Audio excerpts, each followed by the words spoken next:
Heyo guys, Haku here, and welcome to the fourth and final part of my Tower of God 10 Great Families Explained, and this final episode is going to be on the Yeon and Hendo families. First up is the Yeon family, where the head of the family is chosen to remain childless, and since she is childless, the godmother of the family, Yeon Iarde, or Illard, not sure how they would pronounce it. I think Iarde probably sounds better. She holds a selection every 5 years where she selects a bunch of men, all rankers vying to try to get to be in there, to come into her palace, and over the 5 years she dwindles them down to one man who then sleeps with her. And if a child is produced from that, then the man can join in the Yeon family. So of course rankers come from all around to try to get chosen and try to make it to be that one so that they can potentially join one of the 10 great families. Now the Yeon family is generally regarded as a very sexist family because men in the family are not allowed to hold any sort of position of leadership or any central roles within the family. The members of the Yeon family are powerful flame users from birth, and we know so far that they at least rule one floor, and that's the 21st floor. And every member of the Yeon family wears a rare special jewel called Zygaena's flower, and those of us that have read know from the arc a lot about the Zygaena's flower. And the family was recently disgraced when the killing of the baby Zygaenas to preserve the rarity of the jewel, the Zygaena's flower jewel, was revealed to the tower's media by Yurik Mazano. And we haven't really seen so far what that sort of disgrace or scandal means, so we have yet to see how much that affected them. And now I'm going to get into the characters that we know of from the Yeon family, and first is the head, Yeon Hana.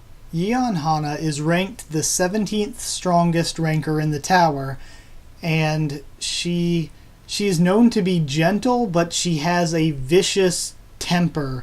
Her temper is very, very bad, but when she isn't pissed off, she's like on that sort of fringe where she's either gentle or she flips out. She just very quickly erupts into temper. And she's a virgin, she's had no children, and the rumor is that she made a contract with one of the tower's guardians for, I don't know, maybe the flame powers or something, but she made a contract with a guardian, rumor has it, that she can no longer feel love towards the opposite sex.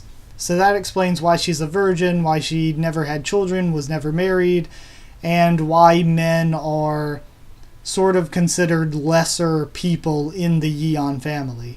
Now, the one we've already talked about, the godmother Yeon Iarde, is described as being sort of cold towards men, having a cold personality, which I find interesting given that the Yeon family are flame users and there's one with a very cold personality. I think that's very interesting. So yeah, I already told you pretty much everything we know about Yeon Iarde. Then lastly is of course one that we know a ton about, and that's Yeon Yua, who is a member of our protagonist team. So very important character. Of course, if we read, we know a lot of smaller details about her, but just in general, she was a very powerful flame user from birth, but she has trouble controlling her flames, and she once asked to learn to control her flames, but she was told that, your flame is just this great power, why would you hold it back or try to hold it back? So she has a lot of problems controlling her power, and she just burns everything to a crisp. Yua also entered the tower when she was only 14 years old, so she was very young entering the tower, and I'm pretty sure, at least compared to all of the other characters, she's still very young, even though age in Tower of God is a bit odd, so it's hard to tell who is older and younger than who, and by what sort of increments, but she is very young, we know. And the last family in this series is the Hendo family. The Hendo family is the least influential family of the 10 great families, and they have the least amount of rankers. The head of this family made a deal with the guardian of the 100th floor that he would have eternal life, but in exchange for him having eternal life, all of his descendants would have incredibly short lives.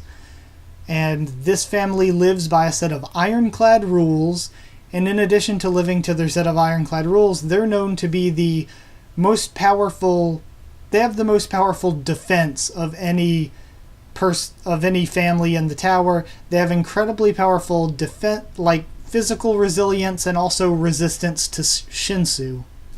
So the only member we know of the Hendo family so far is one of my favorite stories of the 10 great families and stories of the high rankers we know so far, and he is the 16th ranked person in the tower, the long life sea turtle Hendo Luck Blood Matter. Hendo Luck Blood Matter has some sort of unknown connection to Yuhan Sung that we don't know yet, but it was stated in the blog before. So once we get into more sort of a bigger storyline covering more of the 10 families, we'll probably get to know his connection with Yuhan Sung. And also in the past, Hendo Luck Blood Matter was the defender of Zahard's team, but of course he's so powerful, being the 16th ranked person in the tower, that he can fill any position. And lastly, going over the story of how he gained eternal life, is that the 100th floor guardian offered Zahard and his 10 warriors the gift of eternal life, but he said that he wouldn't give eternal life to Hendo Luck Blood Matter for whatever reason. So Blood Matter begged him to give him eternal life, and the guardian said these words to make the final deal with him, and I actually wrote them down.